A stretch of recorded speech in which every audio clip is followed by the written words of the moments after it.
everyone, so here we're working on our stained glass window projects that are in your Easter bags.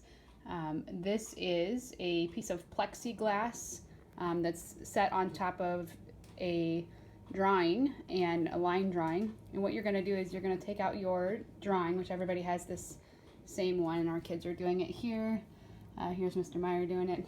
And so you're going to lay the plexiglass, sorry for the glare, on top of the line drawing, and then you're going to take your black glue, which is inside a little bottle with a that needle point tip, and you're just going to gently kind of squeeze it, as you can see what it's doing there, along all the sort of big black lines. Sometimes it'll bubble up, and that's okay. That'll add a little character to your piece to have it be a little bubbly at times.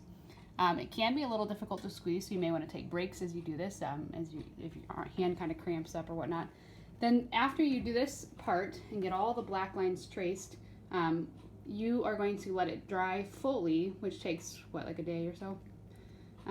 Probably overnight to let it dry, or at least several hours until it's completely dry before you do the next part, and we'll come back and show you what that next part's going to look like. One little tip is if you're wondering if you have all your black lines covered, you can take it and lift it up and sort of pull it off your paper. Either hold it up to the light or just kind of like that. Just make sure that you've got everything in there and then line it back up. If it's sliding around a little bit, you could also take some little pieces of Scotch tape and sort of tape down the corners. All right, that's the first step of the stained glass paintings. Okay, so here we are with the finished black lining. This is not completely 100% dry. We kind of are gonna rush this process a little bit for the video, but so the next thing you're going to do when it is completely dry, you will take and go ahead and start painting the colors, which are in these cups here. Yours come in little, are they film canisters, I think? And you're just going to, just like you would with paint, but do remember that this is glue, so you only have one paintbrush in your kit. You can, of course, grab extra paintbrushes if you have them at home. Or you can just make sure you rinse out your brush really well in between colors. You'll want to rinse them probably with some soap and water. Just make sure that it's really completely rinsed out. And just remember too that if you take your brush, if it's too thin, you'll notice that it doesn't cover it all. So you want it to be a little bit thicker so that it covers everything, so that when it's all done and you put it up to the light, you'll actually be able to see the color in the window. So I'm kind of just dropping in the color. I suppose you can even pour a little bit in. And yeah, you could pour a little bit. You just have to be careful so you don't dump it all in and then you don't have enough paint. So that's basically it. I think the idea is kind of using greens and yellows right down on the hills. There's different pink and blue and orange. You can kind of put it in the sky wherever you want to, that kind of thing. You can mix colors just like you would mix with paint too, if you would like to do that in a separate container. And if your mom and dad have some food coloring at home, you can even add a drop of food coloring if you want yours to be a little bit of a darker color than what we have.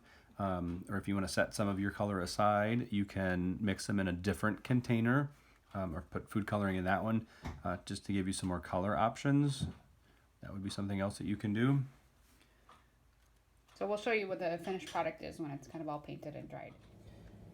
All right, hey everybody, I got all my colors put onto my stained glass window here, and I just wanted to show you a couple of things so you could see some of the different effects maybe before you get started.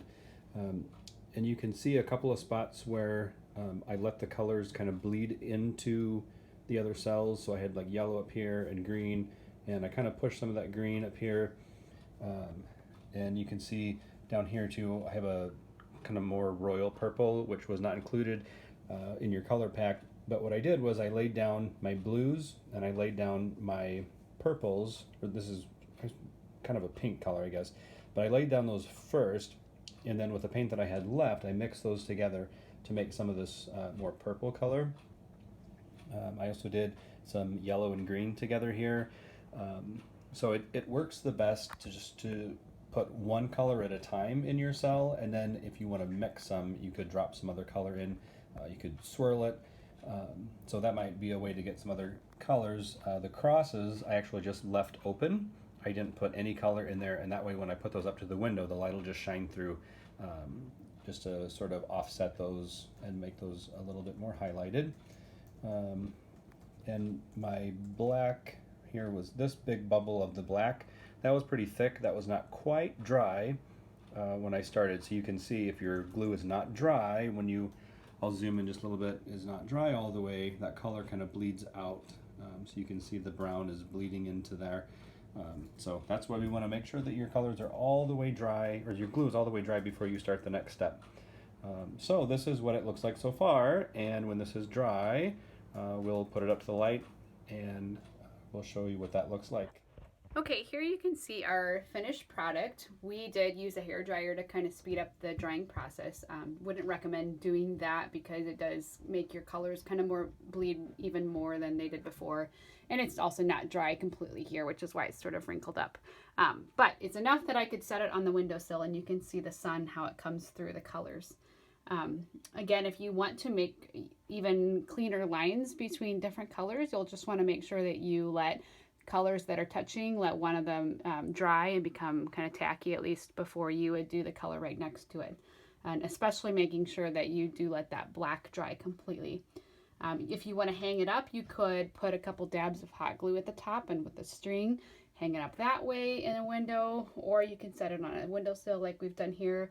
Or it's also an 8x10 size, so you could even put it into a picture frame and put it up that way, put a white piece of paper behind it or something so that you can see the colors. We'd love to see your finished products as well, so if you could send us some pictures and we could even post them maybe on our Facebook page, that would be awesome. Thanks guys, have a blessed Easter.